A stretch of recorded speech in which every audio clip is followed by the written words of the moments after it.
What's up, everyone? Welcome back to Chat's Home. Today, I am so excited to be talking to, honestly, one of my favorite people in the music industry. He's just the coolest and nicest and is always willing to lend a hand, and it's just an all-around great person. He's the founder and owner of Cosmica, which roster includes Carla Morrison and the Marías and the Red Pears and Katsuoso and just a ton more. And that is Mr. Gil Gastelum. What's up, Gil? Hey, Chad, good to see you, brother. And by the way, since we're in the COVID age, instead of the check is in the mail for what you just said, direct deposit. You'll see later tonight. Thank you. Yeah, just Zelle. We could just Zelle me. But seriously, man, it's so great to have you, and I tell that to everyone. You're just the best. So thank you so much man. again. I appreciate it. Thank you, brother. I likewise, bro. I really dig what you're doing.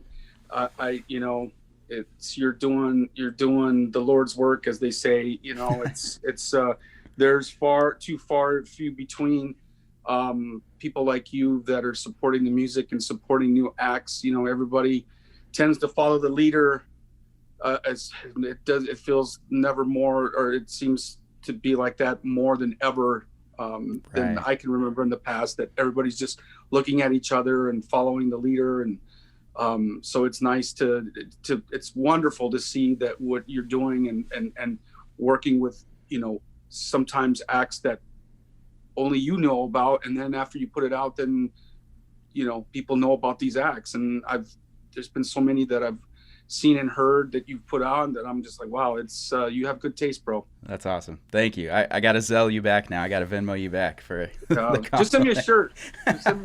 Will do. Thank you, though, man. That means a lot. But yeah, so for those who don't know what Cosmica is, if you want to give just kind of a quick overview of just what you do, what you are. Sure. So Cosmica was a unique situation. Not everybody would find themselves in this sort of thing. But, back in the day, I had gone through the ranks. I was work interned, originally from Tucson, came to LA, was a tour manager, assistant. Then my first sort of like foray into like a label or the industry officially was as an intern at MCA, which is now Universal. Back then, MCA stood for Musicians Cemetery of America. So it was kind of bare, man. There wasn't a whole lot of great acts that were on that label, but I learned a lot from a lot of great people that were there. And then I managed to start at A&M Records. Then I worked with Robert Rodriguez for a bit, and then I started managing. And basically, out of necessity, when the industry started to sort of go down this downward spiral and labels were dropping, a bunch of my friends who were signed to major labels, because back then that's all there really was. There was some indies, but not to the extent they are now. Mm-hmm. And I was managing and still manage an act named David Garza, esteemed singer-songwriter out of Austin, Texas. And he was signed to a major at the time. And really what happened was what ended up being his last major label record came out literally weeks before 9/11. And when 9/11 happened, everything just stopped. And so when things started to pick up again, he got named number 2 album of the year in the New York Times Critics Choice, year end for 2001. Yeah. And so number 2 album of the year, only behind Leonard Cohen. And like the phone started ringing. And I'm like, okay, we're back, Next day, got a call from the label. It's like, we're dropping him. Wow. So fast forward to about 2.5 years later, many showcases for David later. David just got tired of showcasing and just says, dude, the only way I'm going to put out another record is if you put it out, you start your label. And so I took that challenge. And so it took me a little bit, because back then distribution deals they're still not that easy to get, but back then it was a lot harder. There was a lot fewer back then. I got my first distribution deal with Red Eye Distribution out of North Carolina, and put out a record from David. He's very prolific artist, and basically he came back to me with a 4 CD, 1 DVD 70-page booklet box set. So that was my first release. It was like Really $5 a unit to expensive. make. Yeah. It was like $5 a unit to make. I had to take out a loan to just to manufacture these things, Right. And that really started the whole thing, for the first number of years, we're celebrating 16 years back this past October of 2020. Amazing. It was 16 Congrats. years in business. Thank you. But, half of that was spent basically in my bedroom being a one-man band, or I worked as a college recruiter. And so basically what would happen is I'd be, giving presentations in classrooms and whatnot. And in between, I'd be on my BlackBerry, or connecting over at Kinko's when Kinko's was around, which is now just FedEx, to connect on Wi-Fi and answer emails that would come in. So that's really what it was. And then not until about 2011, 2012, with the rise of Carla Morrison, once I signed her, was I able to get an assistant. And then not until about 2016 did I have any sort of semblance of a staff, which right now we're 6 strong. And so that's kind of where we're at. And, I look at us as a very all-inclusive label. Some people will call us sort of like a Latin label, but I think we're more than that, because we've signed all sorts of different artists in the past. I'd be lying if I didn't say that, that's sort of been our specialty. Mm-hmm. But we're even different than like your typical Latin label as well, because when you look at a Latin label, which typically are major labels, most of their repertoire comes from another country. Where for us, it's been a mission of mine to make sure that the U.S. Latino or Latin X or Latinas, as they call them now too, are represented not just from different countries, but from people that are born here or live here. And so we're one of the few that you'll see. I'm pretty confident in saying this, that that we're one of the few companies that make sure that our focus is on this country as well. Yeah, love that. I love that. And I mean, as you are like you said, I was going to kind of bring this up, is it's not only just Spanish music. I mean, obviously Right. Carla is just a monster of an artist, deservedly so. But you work with a wide range of English singing artists, and breaking through a bunch of different markets, not only just the Spanish language market. How do you approach kind of A&R, I guess, because you've been able to keep such a finger on the pulse in not only the Latin space, but in, elsewhere, what you were just talking Right. about. So where do you kind of credit that A&R skill, or, you know what I mean? Like, how have you been able to steadily sign and work with all these great artists across the board? Yeah, I mean, for the longest time, being a one-man band, it really was kind of like a boutique operation. So it really was like stuff that I had to like, and also, to be perfectly honest, listening to the artists that I did work with, like, even more so than I've ever been able to do, the musicians or the artists that I've worked with in the past, they definitely have a finger, a finger on the pulse of what's going on the street musically. And, I wanted to, and so thankfully I listened to them. Carla being chiefly amongst them, David Garza chiefly amongst them, telling, letting me know about an artist that they heard or that they knew that I should check out. And, I was just like, wow, this is really fantastic. And so, so I credit them for helping me, get a start as far as Cosmica is concerned. And it just really, honestly, brother, it was just, I think I was able to really hone in on what I like, just because that's all I did, man. That's all I did was listen to music. Yeah. And I immersed myself, back then when physical was the thing, beyond just buying vinyl, but, when it was CDs and especially cassettes at my age, in high school and college, immersing myself in, who produced who, like liner notes is like a whole other art form as well. Right. And so I think when you couple all of that, it helped me realize what I liked and what I didn't like. And so, so I think being a boutique based on my tastes really helped set the foundation. And now, I'm open to listening to other people that I respect. So like, say, for example, if you came to me with an act that you think we should listen to, then absolutely I will listen to it. And then, Yeah. These days, unfortunately, a lot of times, and sometimes I'll just it's just so apparent to me that we have to work with an artist. I don't care what their social media is. I don't That's care cool. like all that other stuff. Unfortunately, A&R these days stands for analytics and research, Yeah, rather seriously. than artist and repertoire. Right. I still like to think that artist and repertoire is still a big part of what we do.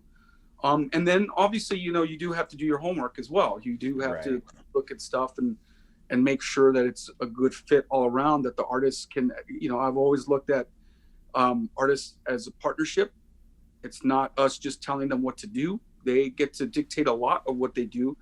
And so we have, I've been lucky in that the artists that I do choose to work with, they all, not only, it's not just that they're talented, but that they also have a good instinct about who they are.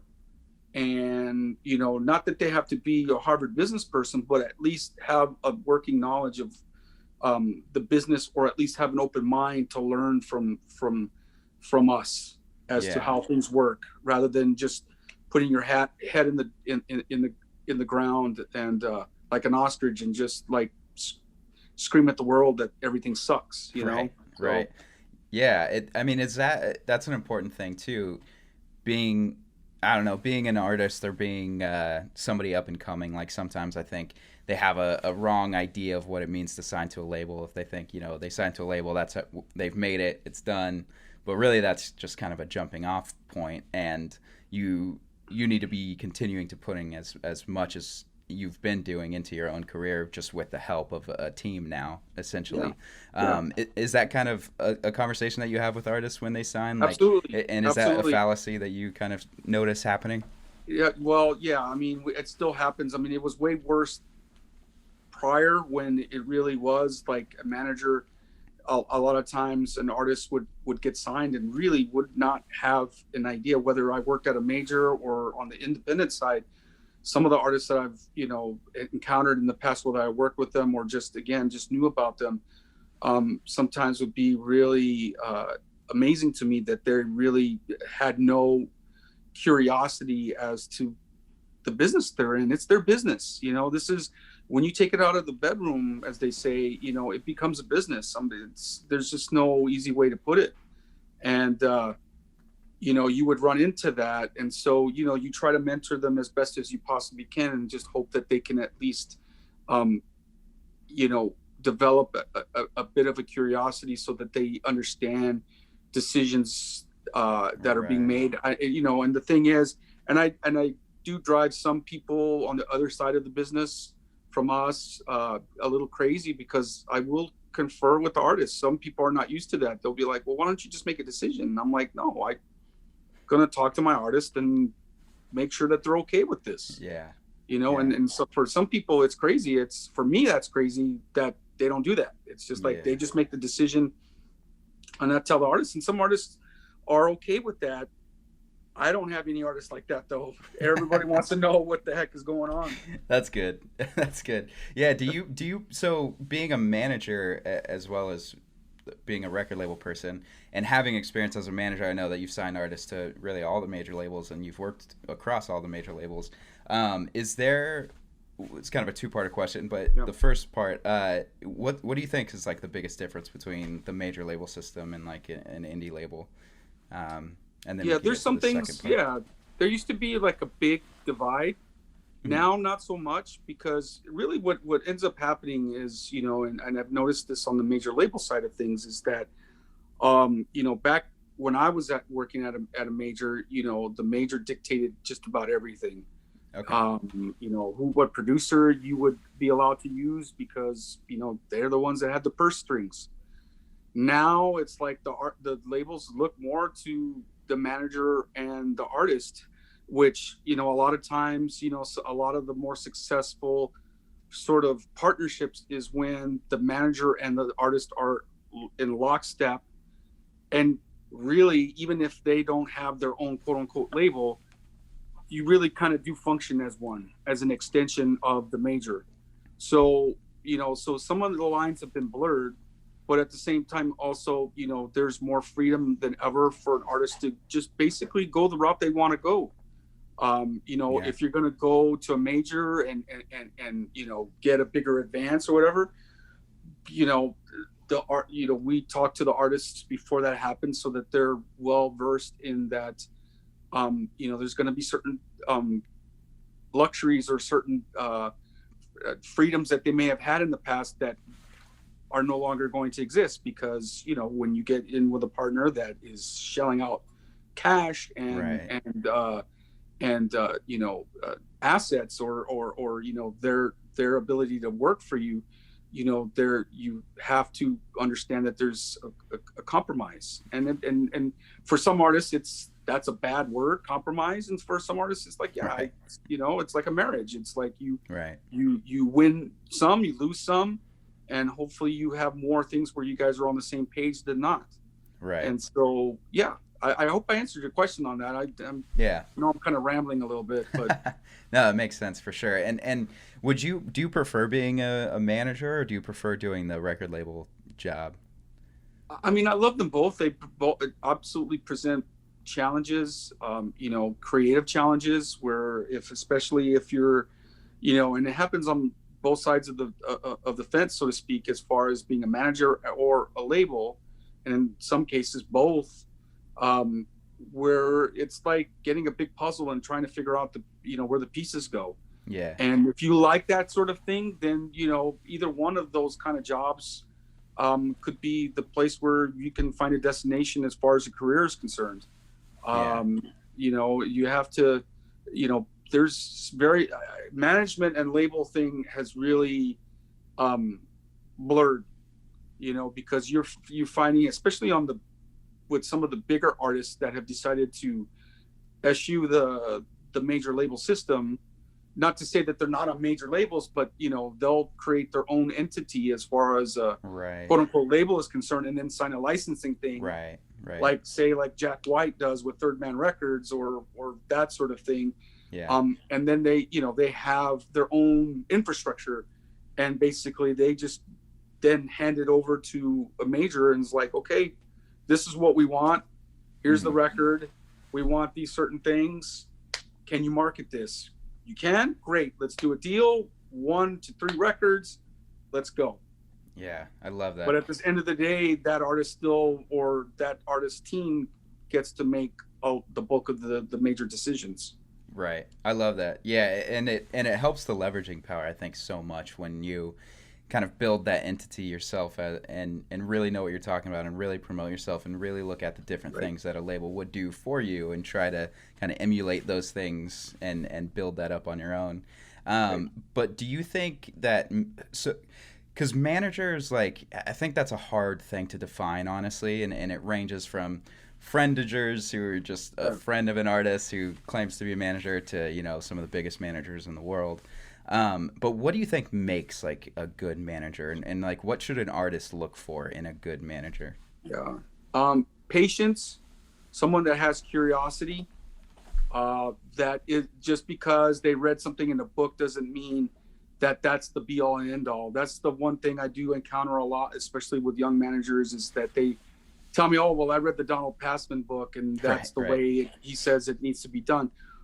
In theory, yeah, but as you and I both know, this industry is full of gray areas. Just because situations arise that aren't cookie cutter.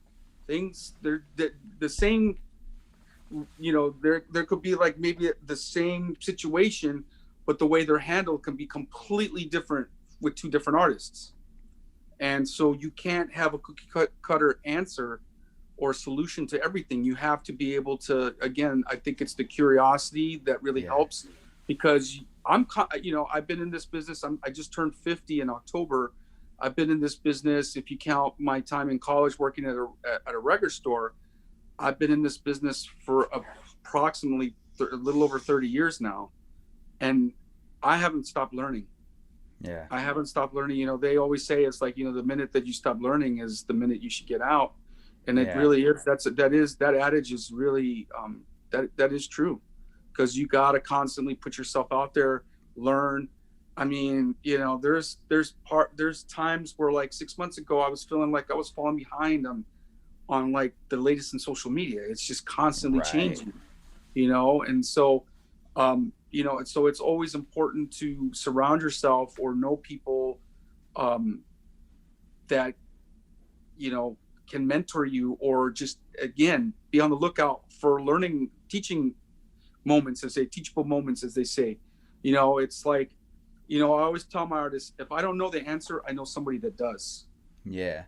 So Yeah. you got to have that curiosity, and also to be able to have that gumption to not be afraid to ask, because a Yeah. lot of times the biggest mistakes I've seen is people that have kept it internally and thinking that they can solve it by themselves, when at the end of the day they really didn't know how to solve that problem, and it just gets worse, and Right. to the point where a lot of people have lost their jobs because of that. So that's one of the things that I've learned over the years, is don't be afraid to ask.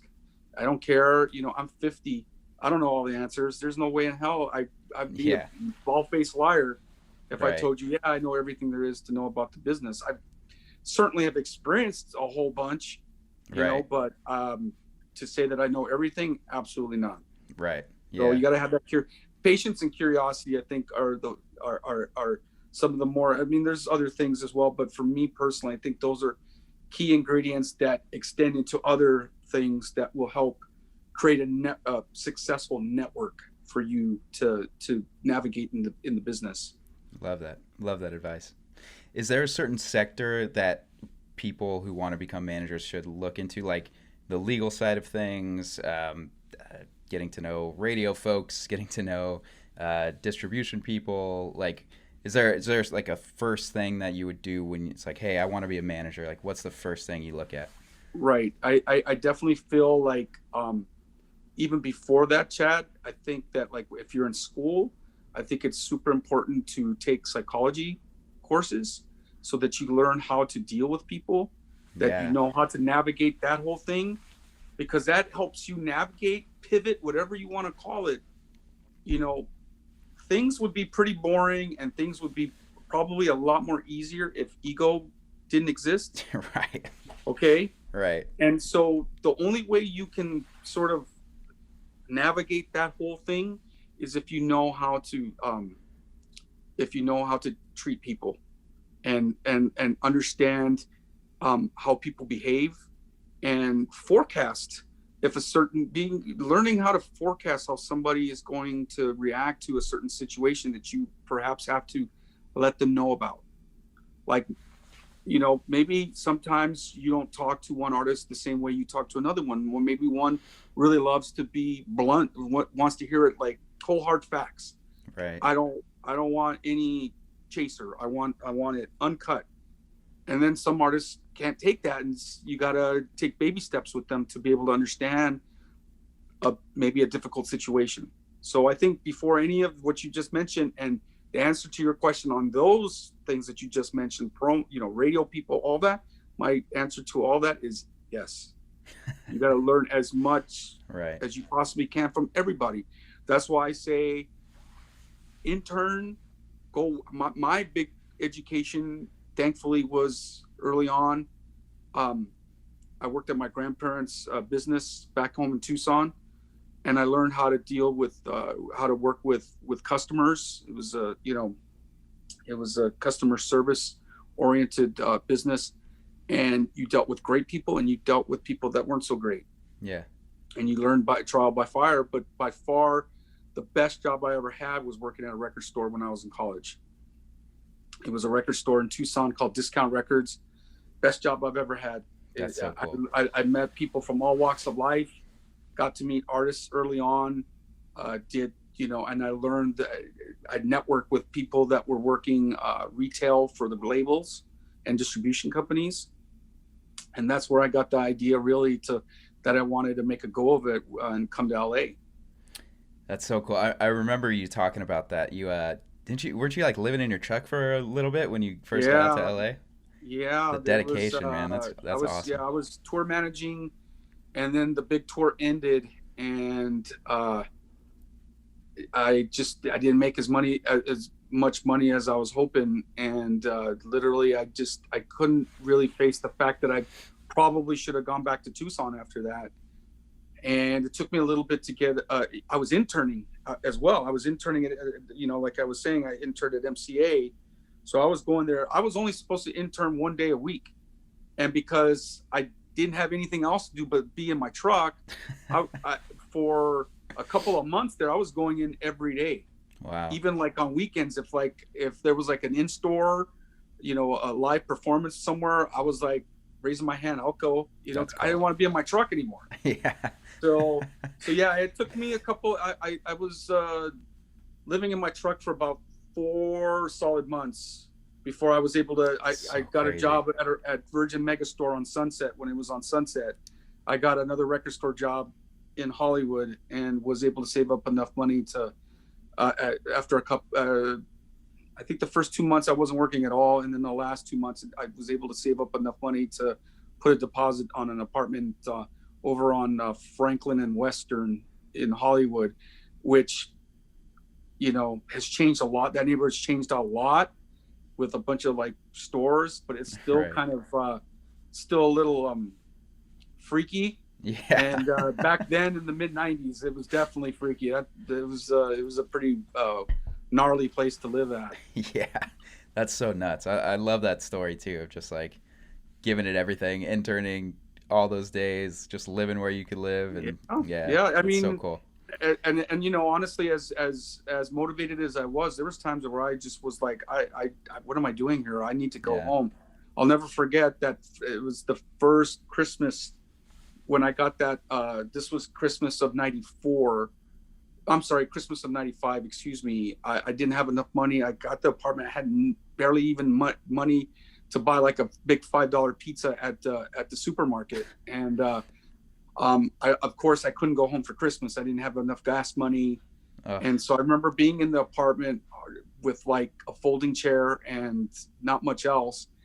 And I had my neighbors were this couple. They were these two models, and I'll never forget. I gotten out of the shower, and I heard these two women like next door screaming at each other, and just like bloody murder. And then the next thing I hear is sirens coming. This is Christmas Day, Oh, right? jeez. So one of the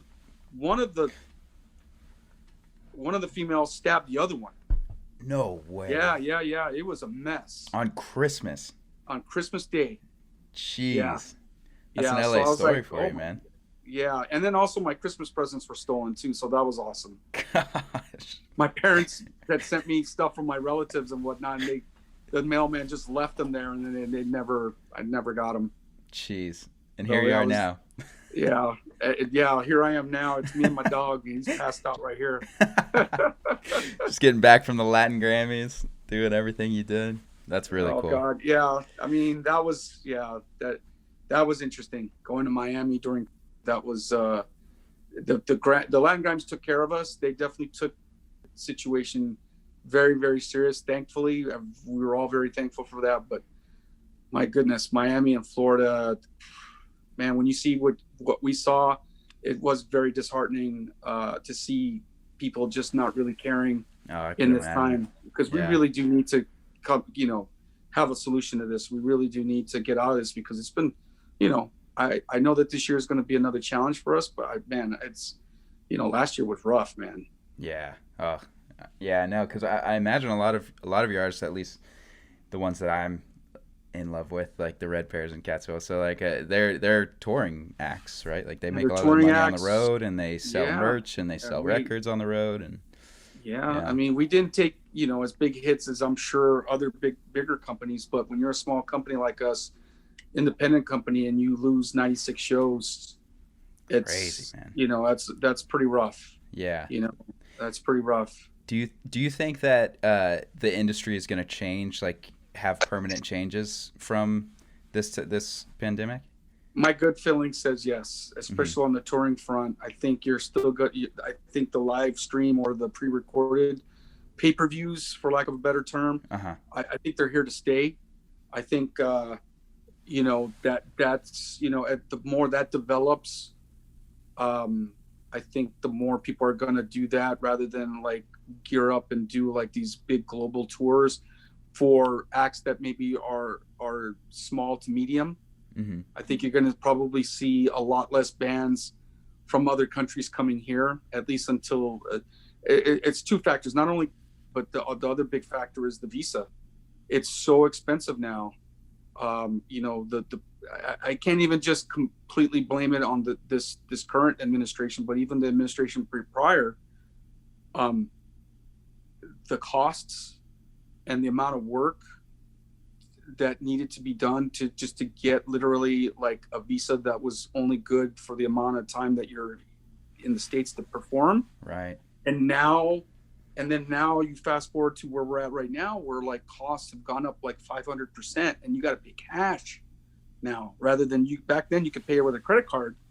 Now you got to come up with Crazy. cash to be able to do that. So I don't know how viable it's going to be moving forward to have international acts coming to the States. There was a big article, I want to say in the New York Times about a month ago, saying that, not only um, is touring going to change, but who you're going to be able to see is going to change. Like there's going to be a big cultural sort of the death of a lot of culture is going to happen as far as music and performing arts is concerned. Yeah. And, we're going to have to all work collectively together to come up with some solutions, because if it stays this way, there's going to be some dark days ahead beyond just not being able to perform. Right. Yeah. I hear you. I mean, with that too, like one of my questions was a lot of the troubles that current artists are facing right now, even before, like in 2019, with the birth of just insane technology and communication and everybody being able to upload a song immediately and all that is great because you could get your music out to as many people as possible, but at the same time it introduces this like oversaturation of music into the marketplace, Mm-hmm. and then you add on, of course, but do you think being an artist right now is more difficult than being an artist, say, in the 90s or when you were working with David Garza in the beginning? You know what I mean? I think, relatively speaking, it's about the same. It's just different kinds of problems, or Mm. different kind of challenges. Maybe I should put it that way, because back then an artist really had to just navigate if they were signed to a label, like what the label wanted. It's like, oh my God, I've got six 4 a.m. wake up calls so I can go do the morning show at Yeah. whatever market. Right. And then, Right. I'm getting back to the hotel from a gig at like 3 o'clock, and I got to get up at 4. Those were problems that, these days, some artists never have to deal with that. Right. Right. But, back then you didn't have to deal with like, your audience demanding authenticity from you as it pertains to your social media, and you're having to basically become almost like a broadcast network for what you do. That's the way I look at it. An artist is basically has become like what you would consider ABC or NBC, CBS was. It's like, so back then, those guys, all they had to worry about is put up content on the TV channel.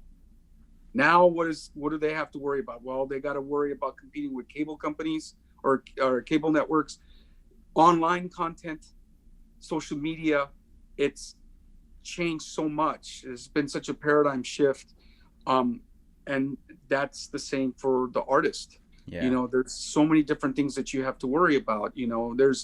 And you can't afford to just simply let somebody else. I mean, maybe some artists just aren't. If they're big enough and they have enough money to pay a team to help them out, then they can get away with that. but you find more and more that, you know, even some of the biggest celebrities, biggest artists, that they still have at least a big hand in what they have to deal with as far as social media, Right. producing. You know, a lot of times, you know, a lot of artists may not understand is, even on the major label situation, is some of these things are licensing deals. So that really means that it's up to you how to make the record, you know? So it's sort of like apples and oranges, Chad. I'm sorry, I'm like Interesting. Yeah. going on and on, but No, you know, that's really interesting. there's, you know, it's you know, it's like whack-a-mole. I know I'm using mixed metaphors here, but it's like, oh, I hit this mole here, but oh man, look at this mole that just popped up over here. Right. Whereas, you know, before it was a whole different set of, you know, Right. way you would play whack-a-mole. So Right. I think it's all relative, to be honest with you. I you know, there's different challenges, you know. I mean, think about it. Like back then, like I'm 50, so I've lived half of my life.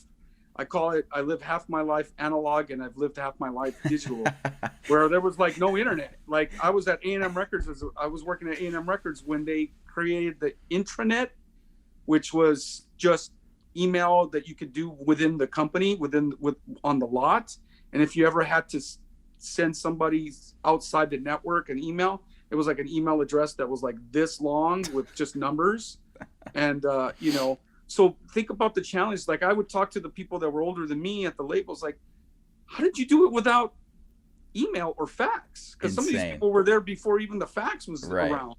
Just mailing physicals, right? Like even like picking music for movies and stuff. Like I couldn't imagine doing my job, my other job, like without email or without sending links. You know, it's like, hey, let me mail you this CD, and hopefully you play it and you listen and you like it. You know. Yeah, that's what I have to do when somebody would ask, like in your field, if I had a music supervisor that would ask me for music, I would just like literally be sending every day boxes of like stacks of CDs of all our acts, because it was just like, well, how else are they going to listen to it? Right. You know, they're not going to go out and buy them at the record stores, nor would they probably even find them, a lot of our acts. I would have to like literally have like a stack like this, and every day be at the post office. I remember being at I lived in Highland Park in Mount Washington at the time, and the post office on Figueroa there in Highland Park. Every afternoon I would be there around 3 with a stack of stuff. I had like my own. The post office finally just gave me the crates, the little things that you can put the stuff, and it was me all the time, and the guy from Stone's Throw all the time. That's so cool. That's why I live like right down the street from there now. So excuse me. So that's I mean, again, it's just like different problems. Yeah. Right. Yeah. It's 6:45. I know it's a Friday night, so if you have to bounce, but I have a couple more. If that's all right. If you got more questions for me, please hit me up. Just a couple more. So I had a like obviously since we touched on this, like a Spanish language Latin music has been one of your specialties over the years, and I know that there's been a handful of really big crossover hits from Latin market into just globally. You know, Selena and back like in the 2000s, Shakira and Daddy Yankee, and like Enrique's a household name. And then Despacito recently, like obviously kind of threw that door wide open. And do you feel like that, I don't know, has made it like easier pushing Spanish language music since that door has been kind of sprung open, or do you feel like it just kind of goes in waves? You know I mean, it definitely in the past it's gone in waves, but this time around it seems to have lasted. Yeah. More so, you know, because I remember back in the mid to late 90s, we had that what they first called the Latin explosion with Ricky Martin, J-Lo, Mark Anthony. But back then it didn't really trickle down, and I think a lot of it had to do with distribution, you know, a lot or availability. Not everybody got the memo, I suppose. And now when Despacito happened, outlets such as Spotify were there to more so than like the radio stations, and I still feel that way. The rise of the DSPs, the digital service providers, stores or digital service providers like Spotify, Apple Music, Amazon Music, you name it, Pandora. They were savvy enough to see the data. That's where something like data really was hand in hand with the repertoire. And that's where, again, Right. not to say, I don't ever want to come off as saying, that the new A&R, analytics and research isn't important. It is an important aspect of that, because I don't think that the current climate where you are seeing things that are in Spanish are making like, Spotify's Friday new music radar, where, a traditional radio station wouldn't give a song in Spanish the time of day. Right. Right. So I think that the rise of technology, along with, good music that is, competitive, feels and sounds competitive, has made this different than in years past. Yeah. Because, in years past, like you mentioned Selena, I'll never forget, Selena, when she, and this phenomenon didn't happen, unfortunately, until after she passed. But, after she was gone, all the major labels that had Latin divisions raced to sign a Tejano act out of Texas or whatever, Wow. or Tejano sounding act. Yeah. And a lot of these acts probably shouldn't have never seen the light of day. And so this time around, the people, the audience, the consumers have much more of a say so, and they're voting with the streaming numbers. Right. Right. So I think that's what's made it different. And definitely, I've definitely have had people come and kick the tires of Cosmica, whereas like maybe 5 years ago they could give a flying crap about what the heck we did. Right. And now it's Yeah. like, now it's, people are coming to me, Yeah. which is a change. It's not to say that, what we do at Cosmica is like some, reinventing the wheel. But I think it's opened people's minds in the industry, especially, and listeners as well.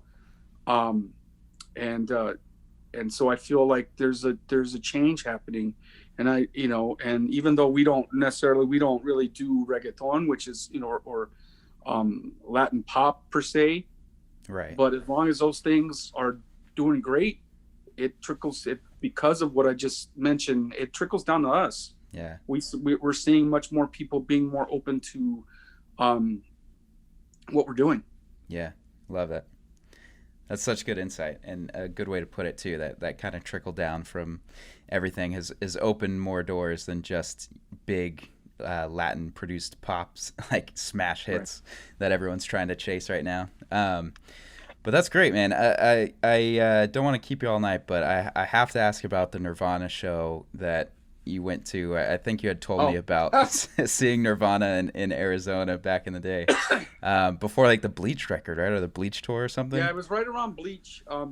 They played a place there, because I worked at the record shop that I worked at near the University of Arizona in Tucson. The guy that ran it was called the DPC. It was the Downtown Performance Center. It was basically just a warehouse, big room.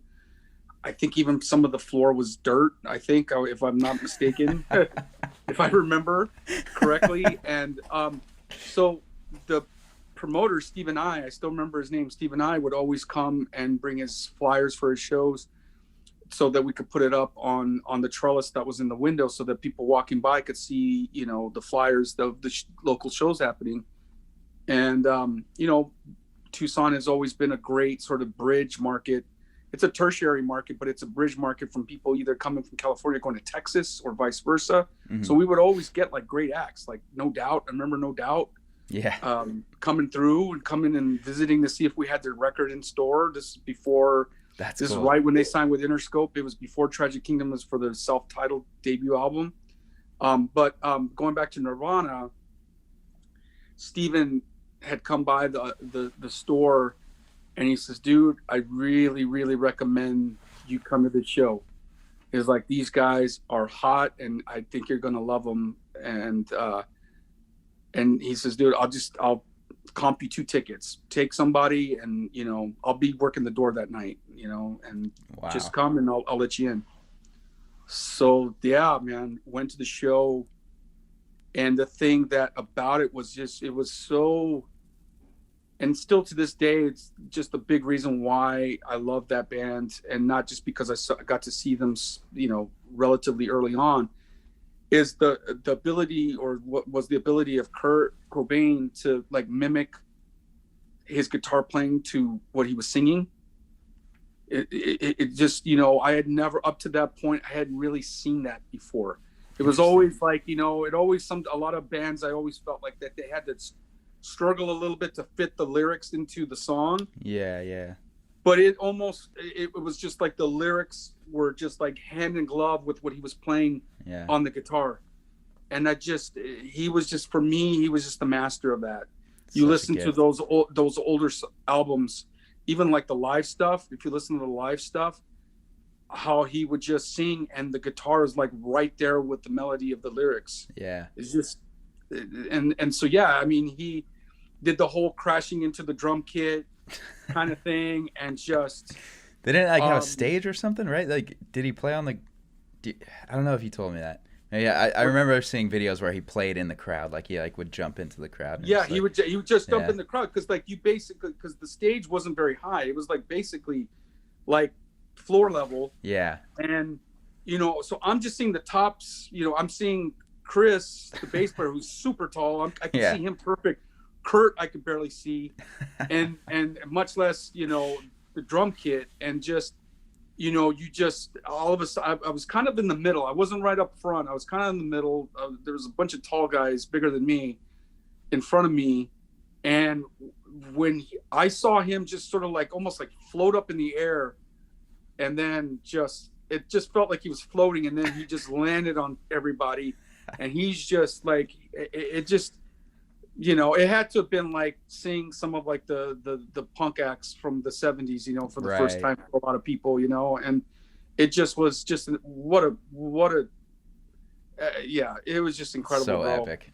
It really was. And another one I got to see was Green Day early on, when cool. they were on the fabled Bookmobile tour. They came to the same, they played at the same place.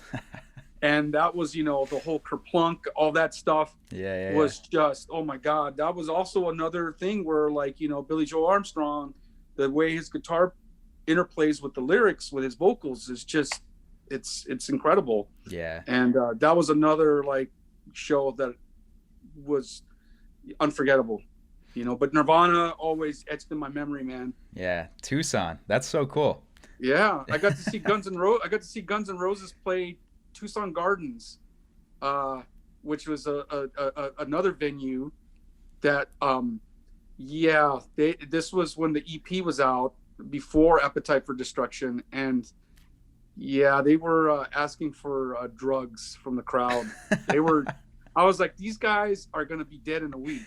Dude, some of those stories were nuts. Like, just watching some documentaries on a lot of those classic acts, like, I couldn't believe. I mean, a lot of them did sadly pass away, but it's like, when you watch those documentaries and hear what they were all doing, it kind of makes sense, sadly. But you live fast and die young, I guess. Yeah. Rock and roll. Yeah. But that was sort of like my foundation, and that's so cool. That, and then there was a radio show on Sunday nights on KLPX, which was the local, it's still around. It's a classic. It always really has been a classic rock station, but on Sunday nights, I think to fill the air, they had a show called Virgin Vinyl with Jonathan L. Virgin Vinyl, and it was all like what you would consider alternative music back then. Sunday night from like, I think 9 to midnight, and he would have like the Minutemen, Meat Puppets, anybody that was like either local or traveling through. That was one of the few outlets back then that you could go and like get your music played on a radio station. Yeah. And so Jonathan L. would have all these guys come through. So Sunday night, when people were asleep or getting ready for their first day of school, the first day of school for the week, I was up with my transistor radio listening to all these acts. It was a fantastic education for me. That's incredible. Tucson. I love that. What a cool music town. that you wouldn't Yeah. initially think of, you know. No, it's That's it's awesome, it's man. it's a little scrappy. It's a scrappy town. I mean, it's about 1.5 million people now. It was a lot smaller back when I was growing up, but again, like I said, man, it's off the I-10. So people coming from Texas or wherever from the east, uh, needing to get to LA, they had to go through Tucson a lot of times, and so thankfully, we had outlets to be able to have host these bands as Yeah, artists. I that's saw Rage amazing. Against the Machine with 10 people. What? You Yeah, never told me that. yeah, I saw Rage Against the Jeez. Machine at the Rock. It was a venue called the Rock, and I was working at the record shop, and they had just signed, or their record hadn't even come out yet. I remember it was I was with my coworker Kevin. We were actually just talking about that. I saw him when I went home briefly for the holidays, and I'll never forget. We got a single, and I was really good friends with or talked to the guy that was like the Epic Records, Sony had a heavy metal department, Okay. and I got to know the guy really well because I was a huge Suicidal Tendencies fan, Okay. huge, and they had signed with Epic. And so this little cassette single comes in, and it's the monk self-immolating himself. I'm like, what the hell is this? I put it on. It's Killing in the Name of, and we're Oh, like, wow. holy crap, this is incredible. And Damn. then like a few days later, this guy Brian Lima, he's still around. He doesn't work in the industry any longer, but he calls me up. He's like, dude, did you like the song? I said, dude, we love it. What is up with this band? What's going on? He says, can you try to bring people? They're playing a last minute show at the Rock in Tucson. Wow. Can you bring some folks with you to check out the band? Because it's a last minute show. They're playing Phoenix. They had a day off. They picked up a gig at the Rock. Can you please, we'll give you tickets. We just need potties. And so a couple of us went, and yeah, there was like probably Wow. I don't think I'm exaggerating. There's probably about 10 of us. It might as well have been 10,000 of us, because Yeah. I literally felt like I was going to get blown out the club. Oh my God. I had never seen anything like that before. Wow. Just the raw energy. Zach and Tom and the rest of the band, like Tim and Brad, that's another one that's just unforgettable. Yeah. Wow. Unforgettable. So That's so so I cool. got this. I was really lucky, man. I was really lucky. I had a really good musical education as Yeah. far as concerts were concerned. I love that, and it's taking you through till today, which is so cool. And signing Yeah. bands like, I was gonna bring up the Red Pears just to close because their shows kind of remind me of that vibe. You know, just it's a community, it's people jumping Yeah. all over, and it's just nuts. So yeah, I mean, in closing, what do you have coming out for Cosmica soon? Is the Pears new Yeah, music? well, there's Carla. Yeah, Katsu? Carla, she's got a couple more singles coming out before her album, which we hope will be out by the summer. Cool. Red Pears, we should be saying a new single in the next 2 months. So they're basically finished with a full album that will see the light of day at some point this year. Amazing. We'll probably put out 2 or 3 singles before that record comes out. The Marías are supposed to have something out by the end of spring. We hoping, they're still working on their record. And let's see, what else am I missing? We just got Irene Diaz, who's somebody we've managed for a long time. We've got a new record from her that Carla actually executive produced, and her cool. producers worked on. So she's going to be somebody that is coming back after quite a while away. But we're really excited about the record. Hopefully we'll have like a David Garza record at some point, probably in the fall. Very cool. And then we're going to have like stuff that I can't really talk about just yet, but I'm working on a whole bunch of acts that probably people haven't heard of. Cause that's always been, our bread and butter is, we're not afraid to sign the developing act and get them out there. So I think, 2021 is presenting some serious challenges. Like again, an extension of 2020 for now, but you gotta, my mantra is like, you just have to, grit your teeth and dig in. Otherwise you're going to get swallowed up. And I'm going to do my best for all of us to be able to not just survive, but to thrive in this craziness that we're going through right now. I love that. It's a great thing to end on, my friend. All right, brother. Thank you so much, man, for Chad, I taking the appreciate, time. brother. Thank you so much for reaching out, brother. I wish you continued success, and just look forward to future episodes, man. Thank you so much. And yeah, we got to just keep working together. I love it. I love working with you and your artists. So Same, bro. yeah, thank you again. I'll throw all the Cosmica socials and everything in the description. And Gil, you're the best, man. Thank you so much. Thank you, brother. You too, Chad. Have a great weekend, bro. Yeah, you too. All right, see ya. Bye-bye.